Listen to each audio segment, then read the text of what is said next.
And welcome to Delightful Dissent. It's episode 31, and today we're getting into the assumption or the thing, don't feel bad. And this is a really interesting one because I think, it's so easy not to feel bad, to kind of cure something and do something, and so much pressure to do it. And almost this moral drive that you shouldn't feel bad. And if you do, you should definitely fix that right away. And I think for me, I've certainly experienced almost like this kind of loop of like, okay, I kind of feel bad about feeling bad, and now I feel bad about that. Now I feel bad about that, and it kind of can be this kind of feedback loop that you can get stuck in, and that's I don't think that's a healthy place to be. So I'm really excited to get into this one. And today's guest is Anita Toze, psychotherapist and clinical psychologist. So welcome to the show, Anita. Thank you for joining us. Thank you, Matthew. Yeah, it's wonderful to be here. And I'm excited to explore a bit more sort of the emotions today. Definitely about those vicious cycles that we get into. Sort of don't feel bad and don't feel bad about feeling bad. And I think this can be a really heavy topic, and I'm actually really keen to, we had a chat about it earlier and a chat about it yesterday, and actually there's some lightness in here as well. So I think if anyone's watching and thinking, oh God, I can't do an hour of that. Hopefully it won't be an hour of really just heavy stuff. But so if you're new to Delightful Dissent, it came up through my work where I was talking to people who are taking this different approach and making their own way. And one of the things that really is a challenge with that is that you can often trip over the kind of implicit assumptions and those deep ideas that we don't really consciously think about, and challenging them is really difficult. And this show is a show about that, getting into those assumptions, picking them apart, and thinking about things in a different way. Hopefully it will help you pick up something for you that you're immediate and practical that you can use, but perhaps more importantly, it can give you some ideas about how you can challenge these assumptions yourself and go out and challenge the ones that matter to you as well.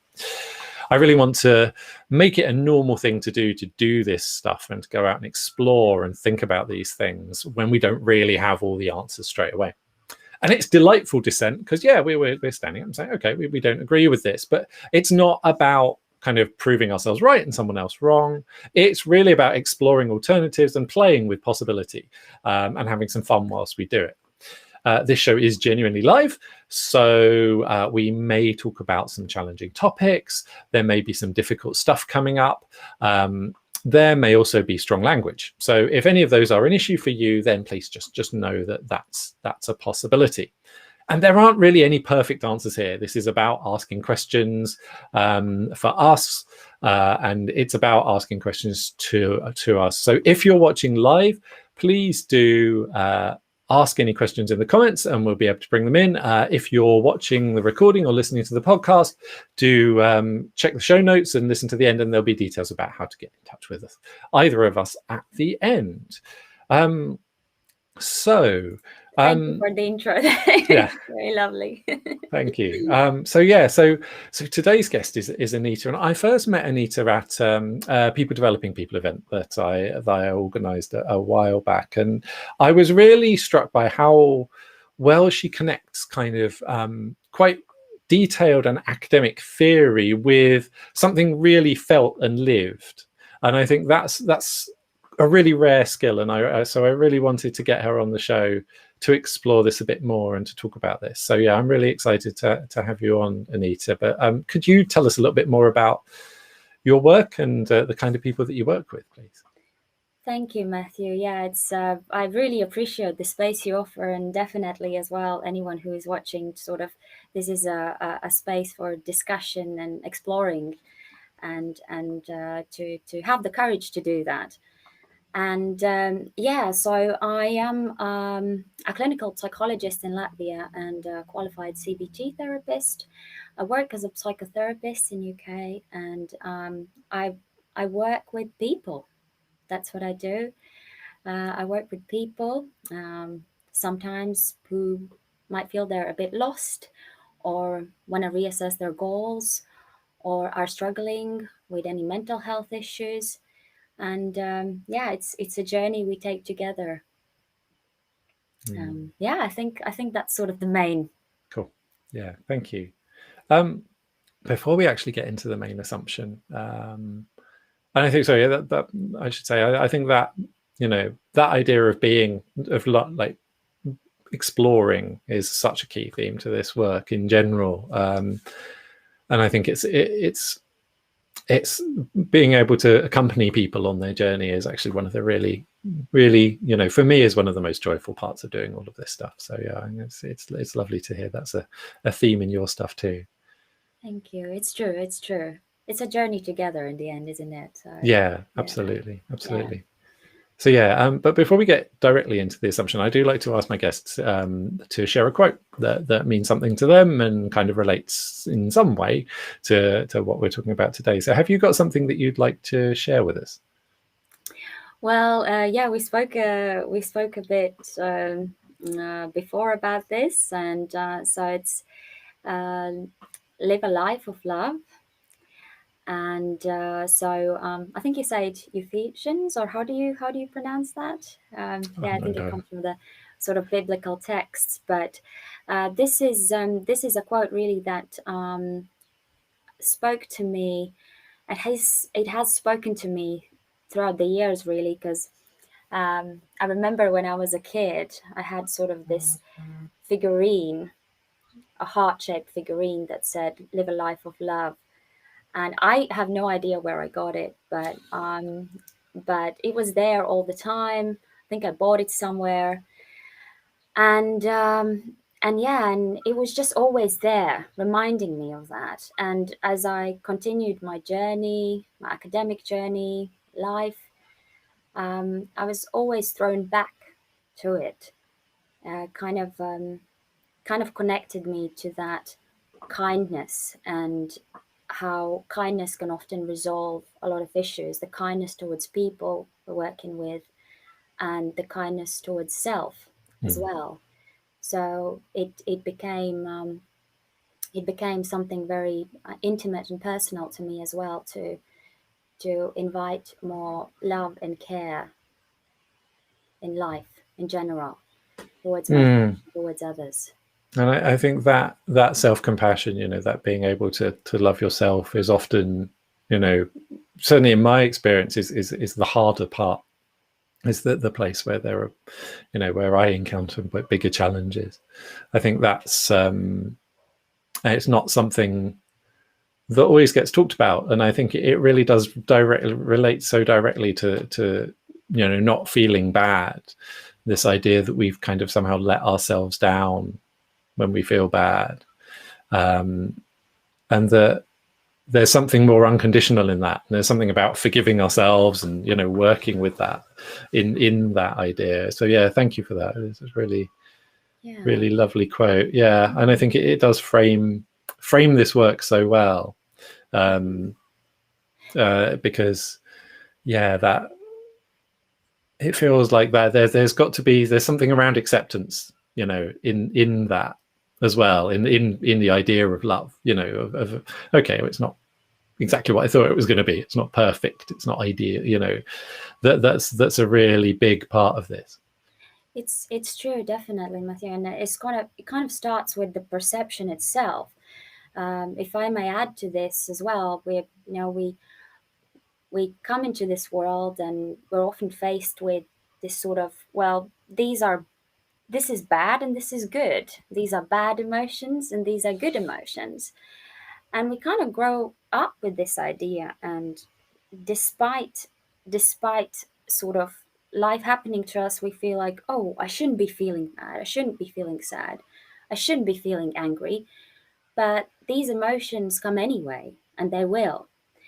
And the part is because we've grown up to believe that this is something I shouldn't feel. This sort of fragmentation occurs very early, where there is this part that should be pushed out rather than accepted. And so, what I think as well today many therapies teach, and what I think the sort of the quote as well says, is about how we develop more compassion towards those parts. and stop pushing them out, really, because we have that healthy part within ourselves. We have that calm part, observer, as to say, and we can learn how to take better care of that. We can learn how to accept and invite those parts in. I think so. When we chose the topic, don't feel bad, what is it? What does that mean to you? What do we mean? Because I think this is one of those difficult, there's a lot of difficulty around words here, and particularly people talk about, like, unpleasant emotions or bad emotions, or or bad feelings. What do those actually mean? I think because it's a really interesting one for me, and everyone seems to have a slightly different understanding as well. It's with I think often people get annoyed when someone tells them, don't be angry, don't be sad, don't be this. And we can't just do it. We can't just switch it off. Can't we just say, like, don't be stressed, don't be worried. It's something that's quite annoying, isn't it? To be told, don't experience this as you are experiencing it. It seems like it's almost like it invalidates how you're experiencing a thing. And that's a tough thing to deal with. It's definitely, and I think the sort of the negative belief behind that is that, well, I'm not okay the way I am, or I'm not okay because I feel this way, but I shouldn't be feeling this way. And that really, again, goes back to sort of creating this inner conflict between ourselves. Yeah, so I guess this don't feel bad is almost like a shout. Well, it's sort of, I guess what we're trying to do is we're trying to get to the opposite, as in terms of maybe it's okay to not be okay. And I think it could be that this is really the topic of today, and to explore a little bit that side too. And I think it is, you touched on this earlier. One of the real challenges with this is how, well, one of the themes of this show is how compassion etymologically means shared suffering. It's a joint thing. It doesn't arise just kind of on its own. It needs it needs two beings interacting on some level to arise. And I think one of the really big difficulties with that is that there is always kind of some complicity. There's always something that's happened, where, maybe it suited one person and they didn't mean to do so, but that's what's happened. And so there's been an experience of harm. And I think this happens also on an internal level. There's a bit of us that's desperately trying to keep safe, and then it does harm to another bit. And it's like, how do we actually, like, reconciling that feels like a really major part of this, and reconnecting those bits so they're not they're not separate. That fragmentation, that the compartmentalization of everything to stay functional is extremely hard work, aside from anything else. It is definitely hard work. And I think as well, as sort of we grow up, and, again, going back to that framework, well, anger is not good. Don't be sad. Don't be angry. Don't be this. So, and what we kind of learn is that anger is a bully. Sadness is a bully. Those are weaknesses. Those are signs of weaknesses. And so as we learn it, we start to treat these parts within ourselves like bullies. So, and of course, we try to protect ourselves from them, whether we seek distraction or we bottle things up or any other ways, but those become bullies. And we we try to protect ourselves rather than starting really a conversation with these parts and starting to learn more about them and what is the reason behind them coming in, because they are definitely seeking our attention.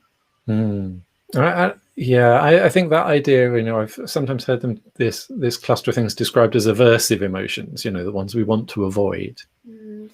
Yeah. And I think for me, it's like, it's an interesting thing, because they tend to be the ones that tell us something isn't right on some level.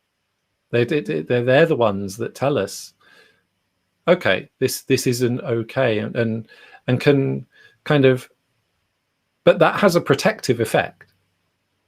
Yeah, I think this is the really important thing, that they do something. All of our emotions kind of do something, and anger is a marker of boundary violation. Yeah. You know, and sadness is a marker of loss, and that we need to think again about, you know, we need to rethink about and integrate that loss and what it means. And without being able to engage with them, we can't actually use them to do their positive work to keep us safe. I think this is safety feels like a really big theme in this. You know, it's not safe to feel the emotion, so it's not safe to do what I need to do to actually make it safe in the outside world. Yeah. It's kind of like we try to protect ourselves from those parts, but in the end, we just sort of, it just causes more stress. It adds more layers of stress, because these emotions are part of life. They will come. And I think one of the Rumi poems talks about this as well, sort of that we invite these guests, we invite them in. And it's, I think it's very inspirational to look at it from that point of view, that we don't really avoid them, but we actually learn more about them. And I think the guest house thing is really interesting, because the other side of this, and particularly with aversive emotions, I think, is how much we can pick them up and kind of hold on to them to keep safe. You know, is to hold on to those experiences so that we can make ourselves do something. And I realized this about my own, you know, how much of my own motivations and drives actually come from quite negative things. It's like, okay, well, that doesn't feel sustainable. It doesn't feel good to do. And actually what I'm doing is I'm holding on to past feelings just so I can motivate myself to do something I think I should be doing rather than what I want to be doing. Yeah. I don't think, and that doesn't really feel helpful in the long run. I mean, it kind of gets stuff done in the short term, but it's kind of a very short term strategy. And I think that idea of letting emotions come and go, good ones and, you know, the ones we kind of want to see and the ones we don't, is a really helpful metaphor, but it's a very hard thing to do. It is, in a way, I guess, as well. Like if we look at cognitive behavioral therapy and sort of often working with fear, right? Sort of, let's say, exposure therapy, where one has to increase the tolerance for fear. So if people are afraid of social situations or they're afraid of certain things, it's not necessarily that they are afraid of the situation itself. It's often that they're afraid of the feeling fear. And this is about how do we learn to get to know that feeling better and go through with it and experience it and have it. And so what exposure therapy does is that it allows you to sort of to get used to it, gradually get used to that fear, to get to know it. Because fear, again, is an indicator that there's a potential for growth. So fear is very important. Where there's fear, yeah, it might signal that there's danger, but it often does signal that there's potential for growth. Yeah, it's really interesting. Almost all of the kind of negative emotions have a positive flip side. You know, it's that fear excitement thing. You know, and there's or fear and anticipation maybe. But there's something in that for me about how we're framing it and what's, you know, how we're understanding the situation. And I think one of the things I'm always keen to avoid is that we don't just completely positively reframe everything that isn't actually positive, because I think this is one of the other really important parts of the like trying to avoid feeling bad, is then you can kind of fall into this toxic positivity where it's where it's not okay to even engage with these things, and actually that's not a helpful place to be. There's not a good place to be. We cut off awareness and we our own ability to be sensitive to the needs of ourselves and to people around us if we do that. Mm-hmm. Yeah, that's true. I think it's sort of when it's about sort of certain behaviors will lead us towards our goals, and sometimes the feelings can be so intense that we want to avoid them, and thus we don't proceed with the behaviors that will bring us the results we want in long term. So this is why sort of in cognitive behavioral therapy we would draw this sort of vicious cycle, and we look at the consequences, and sort of we see what it is that we need to overcome, what it is that is standing in the way. And so, and part of the process is to sort of to become a bit more acquainted with emotions as well, to how to actually be with them, how to sit with them and take care of them. And I think many therapies talk about these inner parts. And if we think about it, there's just a constant chit chat going in our heads. Should I do that? No, you shouldn't. Maybe you should do that. Don't do that. So we're constantly chatting in our heads. And there's this often this critical part being very active that says, oh, look at you. You're not good enough. You know, you're going to fail in this, or you should have done this by now, or you should wash your dishes, or you should do these things better. And I think we often wake up with this voice, kind of this critical voice, and sometimes it kind of oppresses us so much that there's kind of this vulnerable part, this sad part. It's kind of telling us, well, yeah, I'm gonna fail, like I can't do this. And it's sort of associated with low energy levels as well. And sometimes the angry part comes in and kind of there to protect us and say, no, I'm tired of this, or I can't do this. And so all these voices are really kind of there playing in that head. And we're really, really critical towards ourselves often, pointing out, oh, this is not good enough, this is not good enough. But if we think about the way we speak to ourselves in general, and how we make ourselves feel often as a result. And it's not to say that it's possible to now just switch off that critical voice. No, we do want to show some compassion towards it too. And maybe sometimes let it be there and just say, okay, you do your thing, you talk there, but the sad part is there, and the sadness comes in because it struggles to believe in itself, or there are worries, there are doubts. And what I like to call is sort of that more healthy part, which comes more from schemotherapy, but the healthy adult part. But we can also call it simply an observer, the part that calmly observes sort of that interaction within ourselves. And what is that sad part saying? Is it tired? Is it tired of being bullied? You wanted to say something, I guess.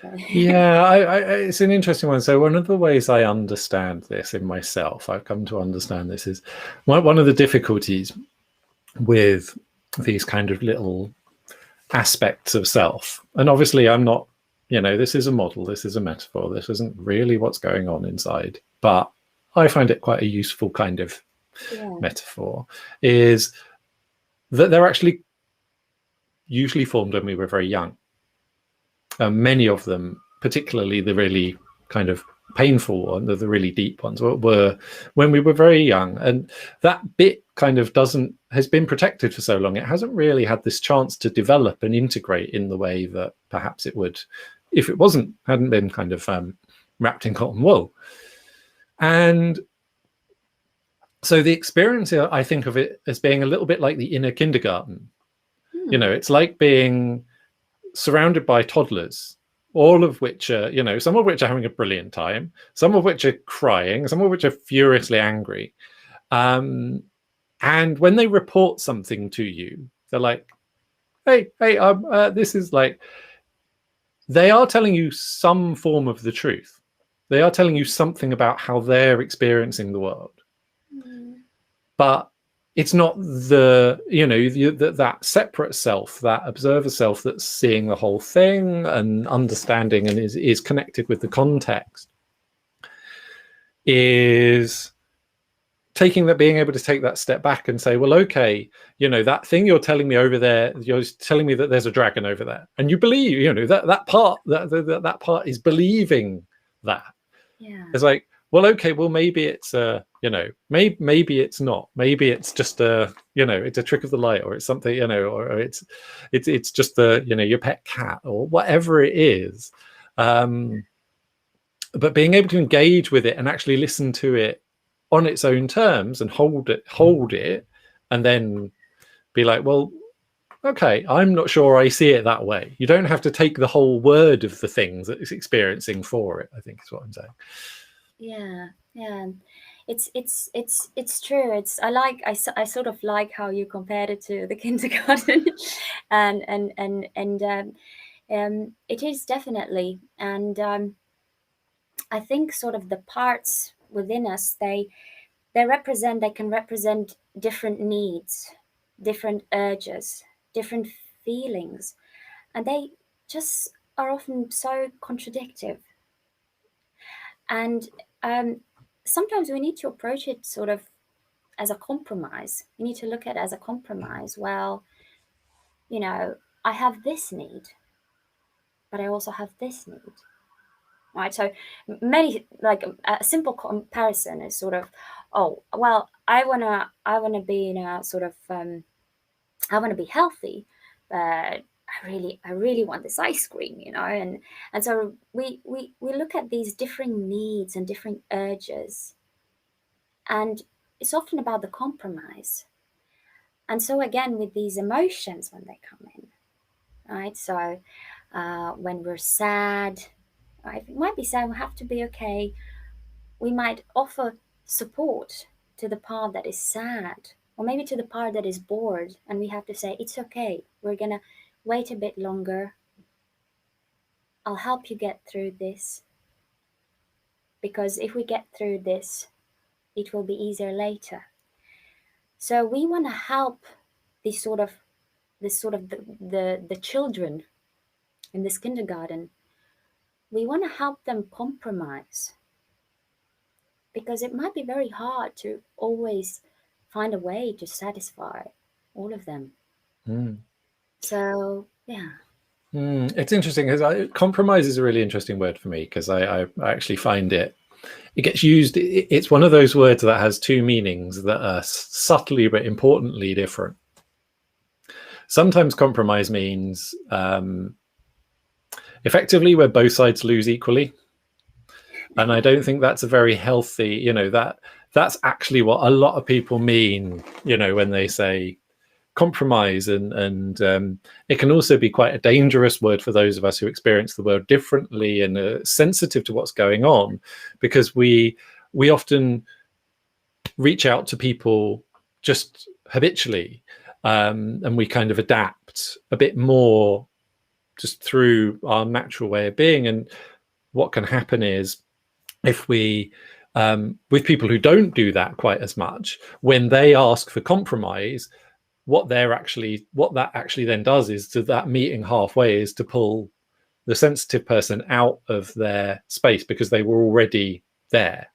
So I think it's a really interesting word for me, but there is a possibility of finding this kind of positive balance, the intersection of need is like, and this is why compassion is so important, because it's like where are both sides of this met, not completely, fully, and solved forever, but what now, with what is available now, do both sides can meet both sides of this? Because it's so often the case that it isn't that one bit is just suffering in the abstract. It's like, it's because of that and because of that, and it happens in a constellation of things.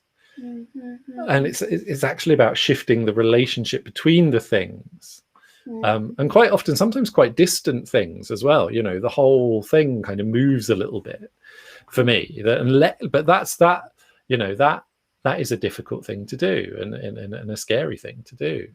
Mm-hmm. Yeah, it's true, and I think I like that you mentioned self-compassion there, because as well, sort of if you look at sort of schema therapy, there's this healthy adult mode, but there's this also nurturing kind parent, and they always sort of come into the picture together as to show that compassion, and that healthy adult is more of a bit of a problem solver, and how important it is that they do come together.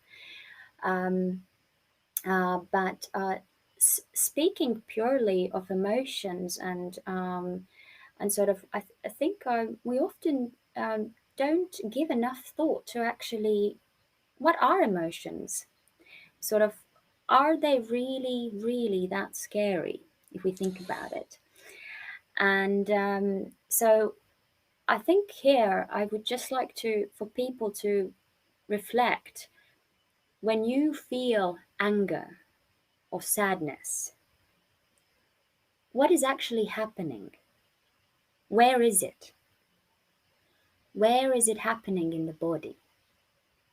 Do you feel it here, or in the chest area, or in the stomach? So to kind of identify what actually is that physical sensation, and to even realize that it's not really killing you, right?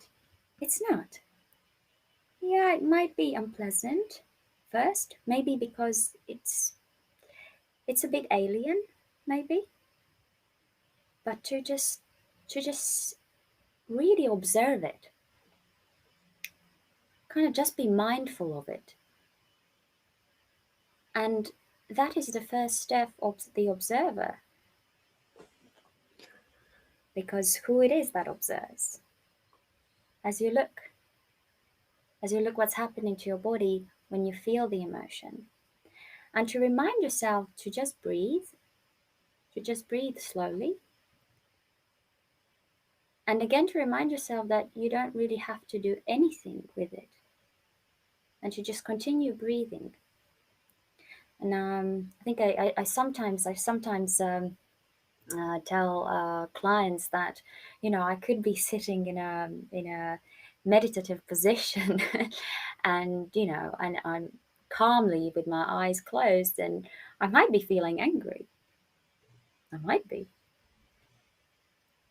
but then again, I'm sitting with that feeling, and that at first can be quite frightening. But if we actually take a step back and we think about it, it's that we actually start to have the first contact with it, what it is to feel it.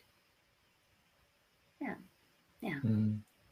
I think it's one of those interesting things, meditation is, for me personally, like yoga and meditation have been a hugely useful part of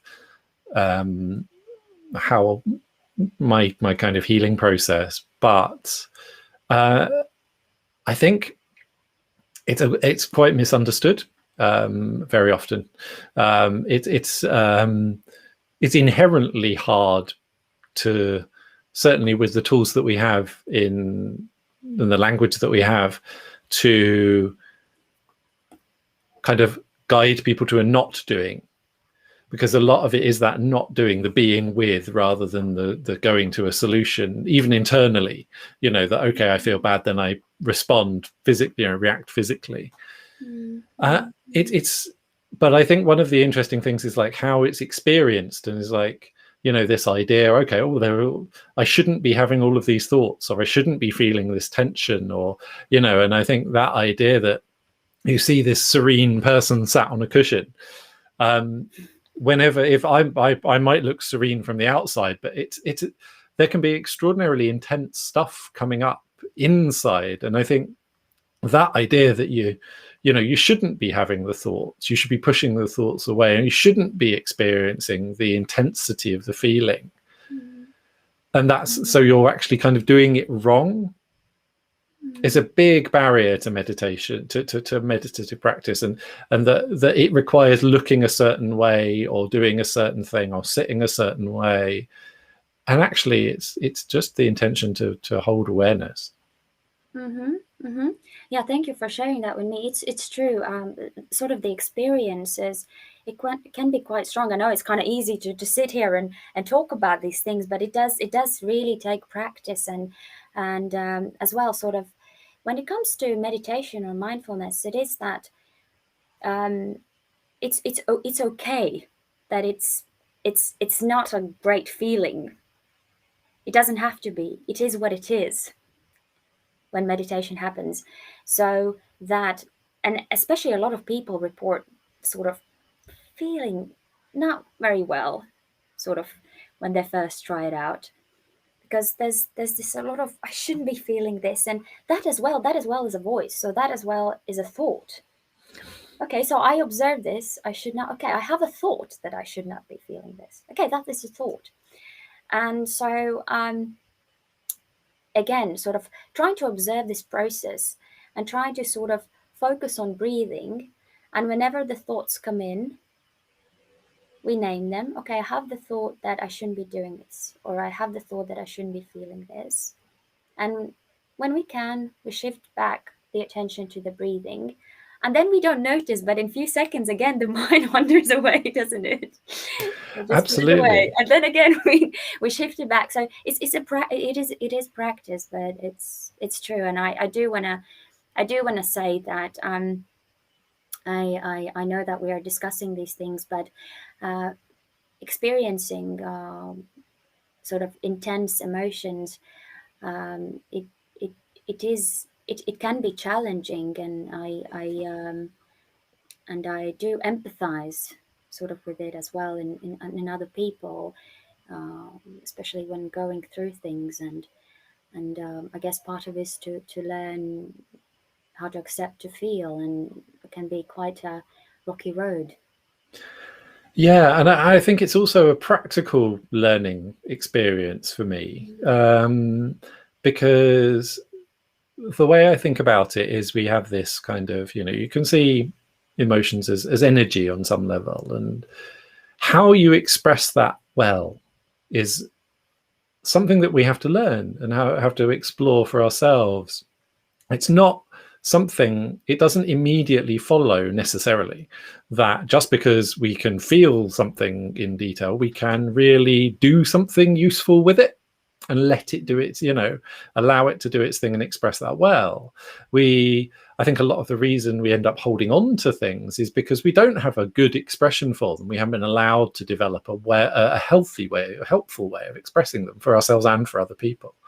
So we either bottle them up and then we get in this loop where we bottle them up and then we express them like in this overwhelming there, Yeah. and then we assume that the whole thing's really bad and how unhelpful because it was really bad and unhelpful but that wasn't because the emotion was bad. It was that we didn't have a good way of expressing it. We didn't sense into it, and we didn't get it out well. And I think like a lot of this is actually about unpicking that loop and exploring, okay, well, what's this telling me? How can I work with this? How can I let this do its thing and help me? And for me, one of the really helpful ways of doing that is that when I feel something bad, it can often feel like overwhelming. It feels like everything. And this is actually an ADHD trait as well. So it's like the intensity and moment of affect is one of the markers of ADHD. So if you also have an ADHD diagnosis or traits in that direction, you're likely to experience this huge peak of these things, and it can definitely feel overwhelming. But for me, and this is related to the observer self, is like that's not the whole picture. And what do I actually want in this? What feels good already in this? Is like what, because that's the thread that takes me out of it. That's the thread that takes me out of the experience I don't want. It's like, where can I connect with what does feel positive in this space? Because like you said at the beginning, that splitting, that good, bad, completely good, completely bad. Nothing in life is ever that. Nothing is ever feels absolutely, completely wonderful, and nothing ever feels absolutely and completely awful. There's always a thread of good and always a thread of could be better in everything. Good, right? Yeah, yeah. And those are actually the threads, you know, they're an important part of the experience. And if we can be with the, you know, be with the contrast, be with the subtleties, they're where the real interest is, they're where the nuance is, you know, and they're also where the tension is. And the tension for me is energy, you know, that's the motivation. And it's okay to have that and to come from that space. I think the idea that we have to get to this fixed, solved, finished place is such a recurring theme on this show, and it's such an unhelpful, you know, it stops us from enjoying it. It stops us from being truly effective as well. All of it is so counterproductive, but it's also a message that we're trained from very young. Seems, you know, that's the right way to be and the only way to be. And if we don't show that, we can get punished. So there's a lot to unpick there. Yeah, thank you for sharing that. Yeah, you know, I sometimes think as well, sort of, how would it be to be born in a world where, hey, feeling emotions, all of them, that's great. That is encouraged, and it is sort of not dealt in a repressive way. Don't shout, don't cry, but in, hey, it's okay.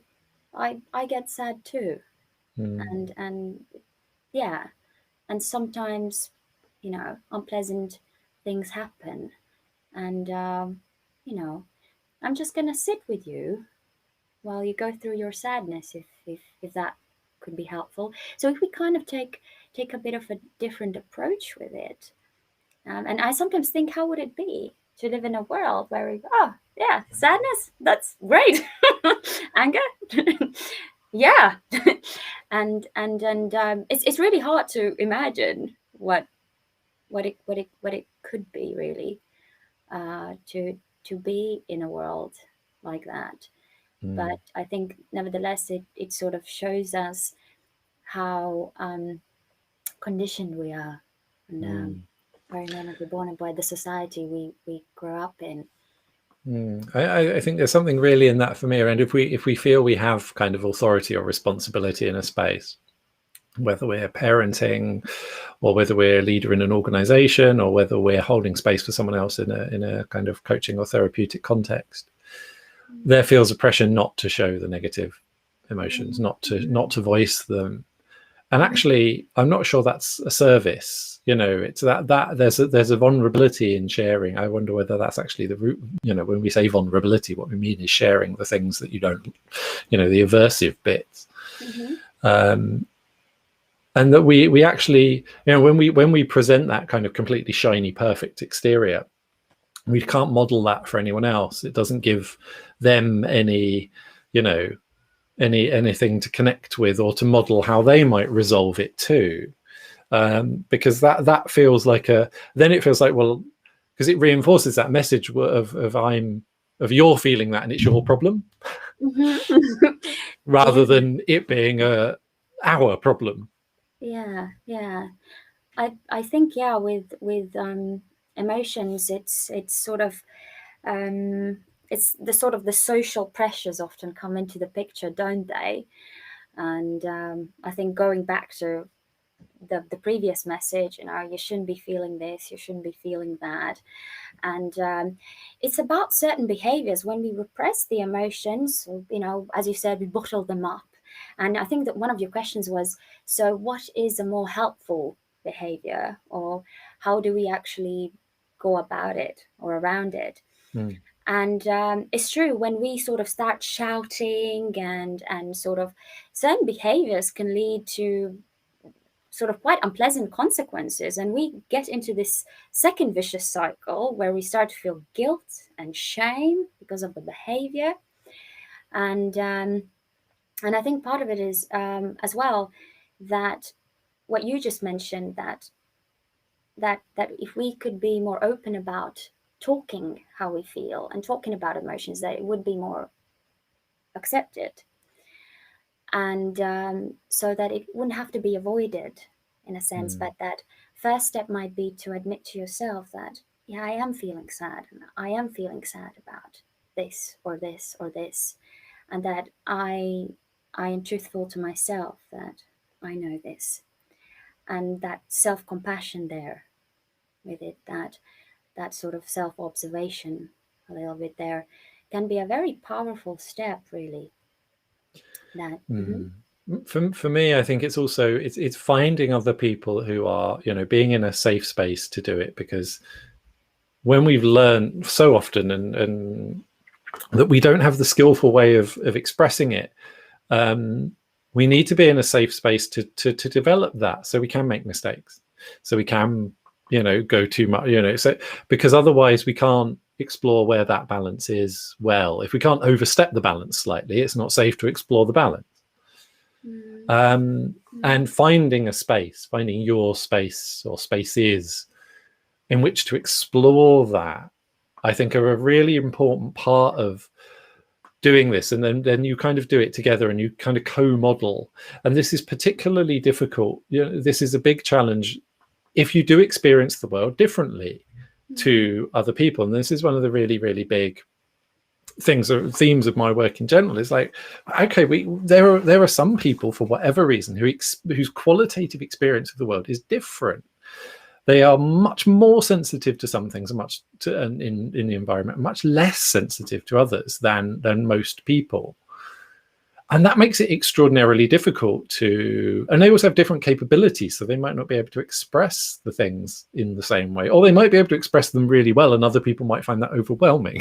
So it's like, how do you balance all this out when the existing kind of ways of doing things, the existing environment, don't quite work for you? Because this isn't something that happens to everyone. They get really, this is an ongoing kind of life challenge. So everyone has a bit of these challenges, but for some people it's kind of an ongoing challenge. And I think exploring what that is actually, and it's okay not to have that answer. It's okay not to know, and to be able to enter into that space, I think is a really big part of this. I think what comes in my mind is sort of the assumption of that being emotional is bad, or sort of feeling emotions intensity is bad, is seen as a disadvantage. But what if we look at it completely differently?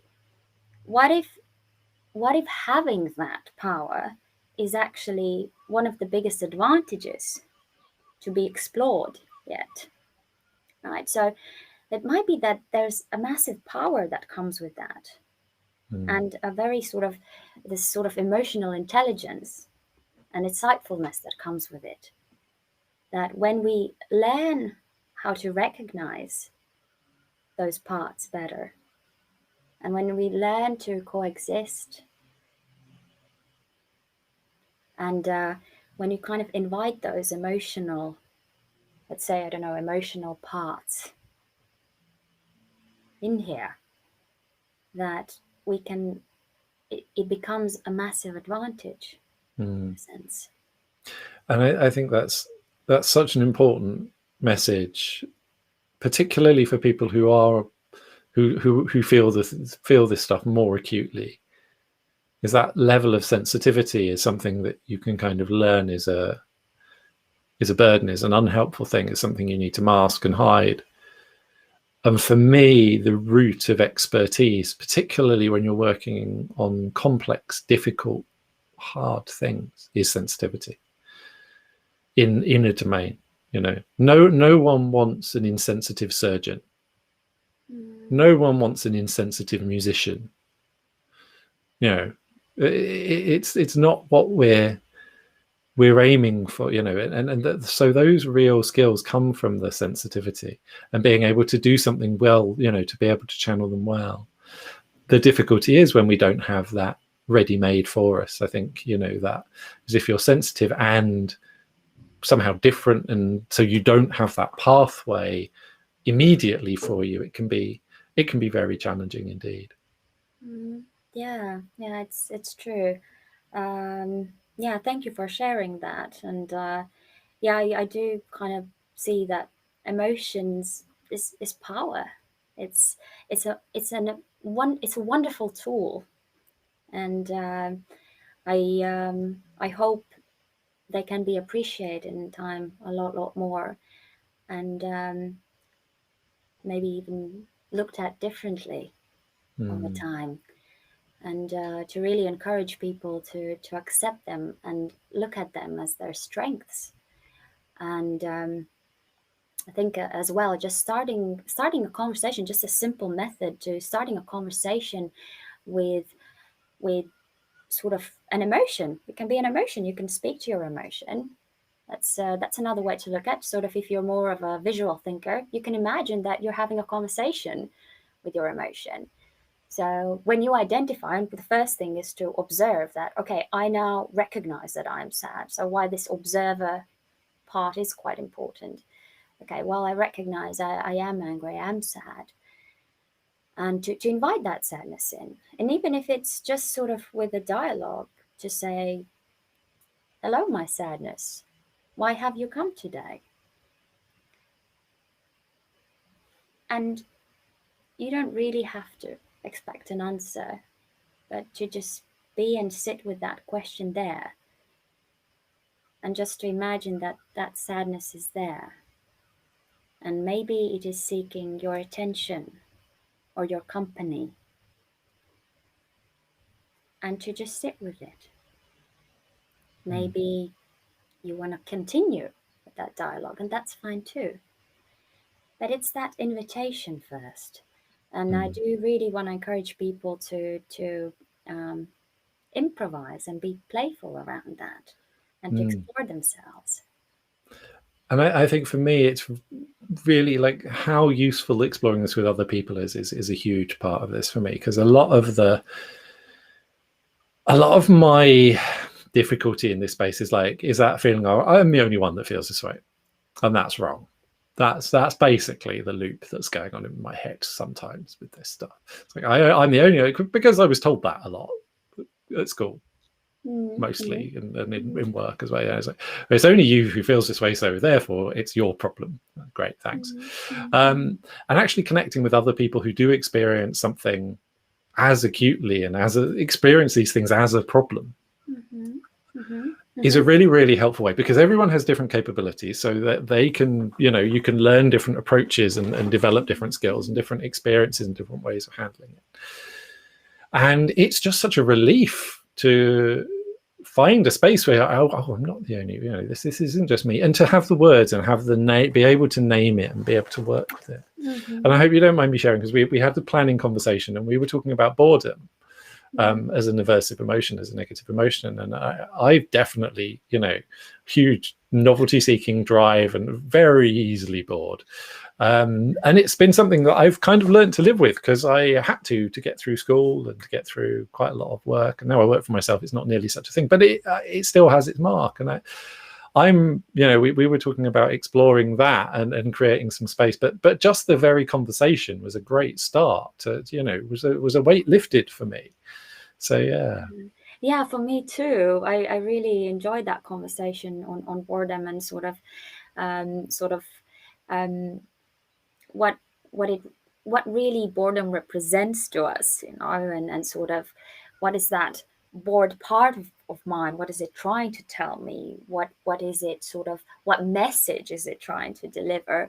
And I think I really liked as well what you mentioned previously about finding the right environment. I think this was sort of one of the things you mentioned. And yeah, one thing is we can find tools. We can find how to manage ourselves, our feelings, how to compromise with ourselves. We can learn all those tools, but another important thing is that we don't have to try and fit into everywhere or into every environment. It's really healthy to explore environments that might be a better fit, to surround yourself with people that share sort of more similarities or a more similar way of thinking. And that is a healthy approach too, and that is very important, and that is part of the healing as well, because just because someone disagrees with you or doesn't like what you're saying or doing, it does not diminish your value. So finding the environment that works for people is very important as well. Yeah, and I think that creating that space where you can start to play with, and that is a lot of my intention behind Divergent Pathfinders and this work. And I really hope, that we can do something in that space to explore this idea, because I think for me, there's definitely more here. It's great to connect with it, and it's great to have that. And I'm like, okay, this is actually a thing. There's some stuff to unpick here, and to do that with other people, with you, and it's.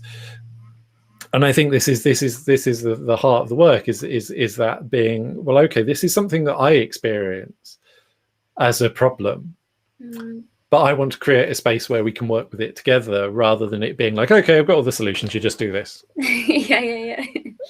Because, well, if I did have, then then brilliant, then it wouldn't be a problem. But it is. So it's how do we work with that, and being able to allowing yourself to kind of create those spaces and to join those spaces and to co-create and play in those spaces is absolutely the thing, I think. So yeah, so I'd really recommend anyone if anyone is interested in finding out a bit more about that, you can take a look at the Divergent Pathfinders website. But if you want to get in touch directly with Anita, I think we've got your LinkedIn profile. Is that the best way for people to get in touch? Yeah, the contact details are there, so feel free to get in touch with me. Either email probably works the best, or LinkedIn. That's absolutely fine. Yeah. And anything in particular, anything you'd like to have conversations about in this spirit? Is there anything, if people are particularly interested in reaching out about some of the stuff we've spoken about today, what would you like to kind of connect with people around? So I guess do you mean more like as in with client work, or more like as in professionally, discussion wise? A bit of both, really. I'm not sure. For me, it's quite a blurry line. So I guess the best way is to just email or text if and then we can take it on from there. I think I'm quite just like you, I'm quite open-minded to explore a lot of topics and to hear what people have to say about things. So always welcome that, and to mention as well, developing sort of some video materials and audio materials as well for people, where this probably in the next few months I will share on LinkedIn as well a bit more information on it, as to more visual support for people to explore their emotions and sort of how they feel, just some more visual tools for people. So brilliant. And I think for me, whenever I'm doing something like that, when I have conversations with people that actually help me understand the problem in their terms as well as in mine, because we all have our own understanding, and actually, having those conversations on its own is so helpful. So it's not, I think people often feel like it's a burden to reach out and ask questions, but actually it's like, in the right spirit, it's absolutely the most helpful thing to the person being asked as well. I think it's, well, what is the worst thing that can happen? Absolutely. Yeah, it's always good to try. Yeah, definitely. Yeah. And no, that's brilliant. So, well, thank you so much for joining us today. A really, really fascinating conversation, and I think there's a lot more there. I mean, on this show, I often feel, okay, there's some more I want to unpack here, and we could have said some other things, but this one feels particularly like that. So thank you very much. Really enjoyed it. Thank you. I really appreciate sort of you inviting me here. It's a wonderful experience, and I'm as well excited about sort of the projects you're doing. Thank you so much for that. See what turns up. Yeah, see what happens. Yeah. But yeah, no, that's brilliant, and thank you all in the audience for watching or listening. It really is, I love having these conversations, and I probably have them anyway, but at least it gives me, the audience being there, it's more people to talk to, and it gives me an excuse to talk to really interesting people. So thank you all for watching as well. I hope it got you thinking, and do reach out and ask either of us and talk to us. It's definitely a conversational thing. So please do. The next episode is we're going to be looking at the assumption it's just chocolate. Which is an interesting one. I think it's sounds a bit tangential, but it's a really fascinating one because it's there are so many subtle effects to the origins of things and the context and what happens when we engage with them in different contexts. And we're going to use chocolate as an example because I'm going to be talking to Dan Nolson, who's a cacao ceremonialist, teacher and mentor, and who also makes his own high quality chocolate. But we're going to be really getting into the subtleties of like whether a thing is ever just a thing, and what happens when it is and it isn't. So I'm really looking forward to that one, and I think it is actually going to link up with this one in really interesting ways as well, because it's that how much context matters and how the relationship between things influences things and how we relate to them is such a big part of all of this. So that conversation will be at 1 p.m. UK time on Tuesday, the 20th of July. So just under a week's time. Thank you very much, Anita, for appearing, and thank you all very much for watching. And in the meantime, before the next show, please go out there and make some delightful dissent of your own. Goodbye.